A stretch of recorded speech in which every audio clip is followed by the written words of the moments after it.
Ladies and gentlemen, welcome to the Rogers Kakasungura YouTube channel.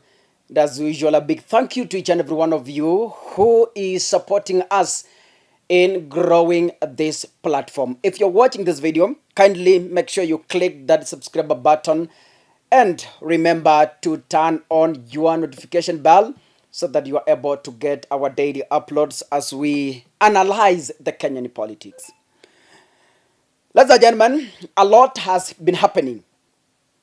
Mambo mengi yamekuwa yakifanyika hapa nchini Kenya. Mojawapo ni kesi nyingi ambazo zimekuwa mahakamani na zimekuwa zikiwalenga watu wengi sana, wakiwemo wabunge ambao walikuwapo na pia wamechaguliwa katika hatamu yao nyingine ya kuchukua uongozi. You know, Matiang'i once gave a very prophetic statement months ago when they were preparing for the general election. And Fred Matiang'i akasema hivi: Wakenya, if we are not careful, katika bunge lijalo tutajaza wash. That's what Matiang'i said. A few days ago, one of the national papers published a cover page story na ikabandika images za members of parliament who have cases in court. Can we really listen what Matiang'i said before we proceed? It's a practical example, Chief Justice. One candidate in a constituency in Nairobi moved around on a Sunday morning to every restaurant in that constituency. And everyone he found in that restaurant on that day, they give them 200 shillings, others 500. To every butchery, they find you queuing to get a kilo of meat, they give you 200, and so on. That can't be their own money, obviously, as it were. And if you followed the guy and you tracked their record, you discover they're one of the people that Kinoti is actually following up. But until Kinoti gathers enough information, some of the information we have is from intelligence. And my judge friends who are in the room tell me intelligence is not evidence. You see, so the question is, and then you are faced with this thing of you are using evidence you have acquired from illegal sources. So I don't know how we will win, because you see, we have intelligence, this is what's happening. We have intelligence, this is the kind of guy we are dealing with. I turn up at, before my friend judge, he says this is evidence obtained from illegal sources. And then there's nothing I can do. This fellow continues to bribe people around. And as I said, honestly speaking, and I'm saying this as a responsible public servant, if we are not careful, it is going to become very, very difficult to manage, especially elective institutions in this country.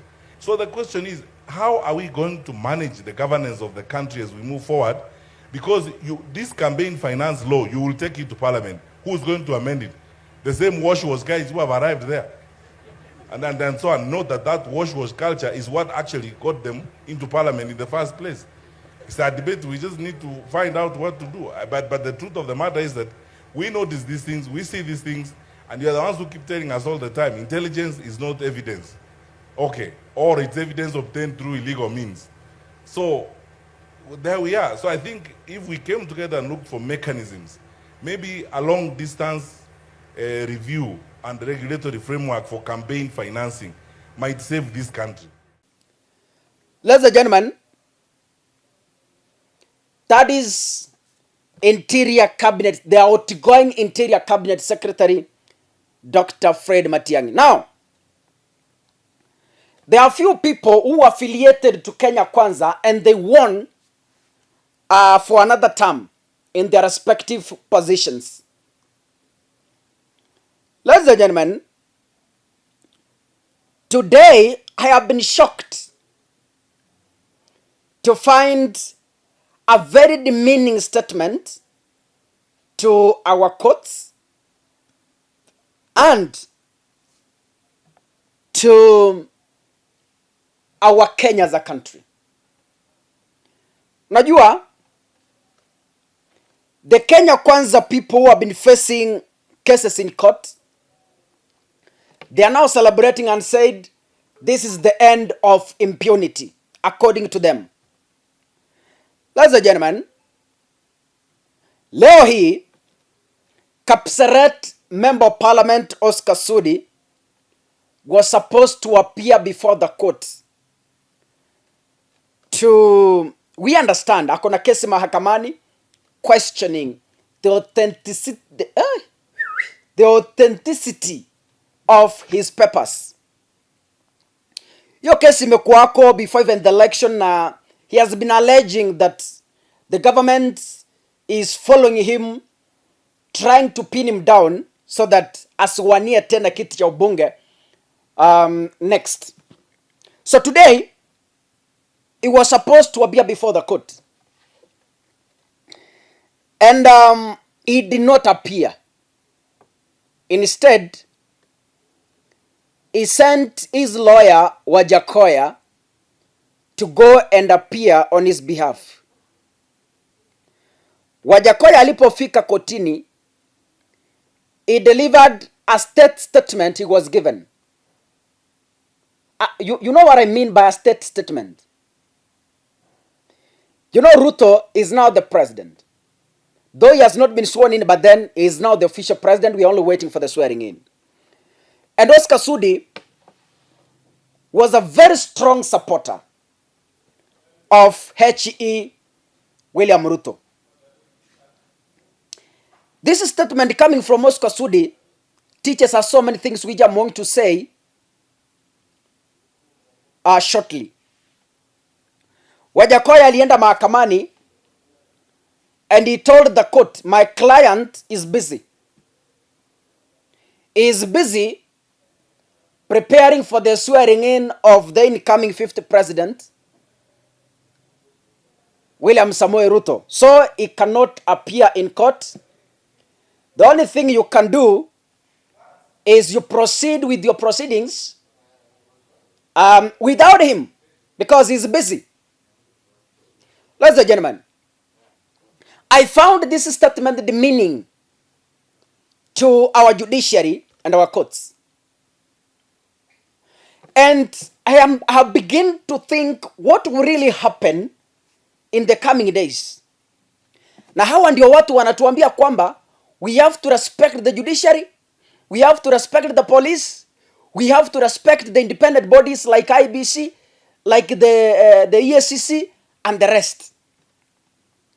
Ladies and gentlemen, I see defiance in the coming days. Ndio wamepata nafasi sasa ya kutembea, but then I expected the people early to Kenya Kwanza to walk the talk. Kama mnatuambia kwamba nyinyi ndio watu ambao mmekuja mnataka kuheshimu mahakama, ianze kwenu matendo. Oscar Sudi is not even the he is nowhere near even the Assumption Committee. Now he's telling the courts that I'm busy preparing for the swearing in of Dr. William Samoei Ruto. We are yet to see more drama. We are yet to see more drama. Yaani kama wameanza madharau this early na hata hey Jesus. Ako busy anapanga swearing in ya William Ruto. Hey. Hati nyinyi sasa mnaweza endelea hata bila yeye. We! Hey, yeah, awara. Hey. Hey. Ndugu. Mdosi wenu amesimama akatuambia kwamba sisi tutaheshimu mahakama, sisi tutaheshimu polisi, sisi tutaheshimu mashirika, sisi tutaheshimu serikali, sisi tutaheshimu mahasla, tutaheshimu maopponents wetu, tutaheshimu. Lakini kama hamjaanza kuheshimu hata mahakama, itakuwaje mkianza uongozi rasmi? Itakuwaje? Itakuwaje ndugu zangu? Now, this is an indication of the government we are yet to experience as Kenyans. This is a photocopy of what we are yet to see in the next 5 or 10 years. It's a sad reality, but we have to accept. It has come to us. We need to die by the bullet. Sasa wale watu ambao walikuwa na makesi kina Didmas Baraza, kesi ya mauaji, you won't see them anywhere. Kina Sakaja walikuwa na kesi ya forged papers, now they are governors. You never see them anywhere. Kapseret member of parliament Oscar Sudi, umesikia vile ameongea, you never see them anywhere. Kuna mahali utawaona. Anyway, that is Kenya for us. We have been telling you this. And you will see the reality by your own. Niliambia watu kwa hii platform kwamba wala wakutoroka nyinyi torokeni. Lakini unapotoroka ipo siku.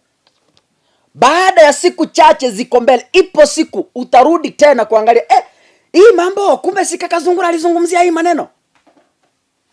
Utarudi. Mimi niliwaambia ukweli. Ukweli nimeweka kwa store. Video ziko kwa YouTube. Sasa ni kuanza kuangalia, je, yale maneno kaka alikuwa akisema yameanza kutendeka? Serikali imekuja.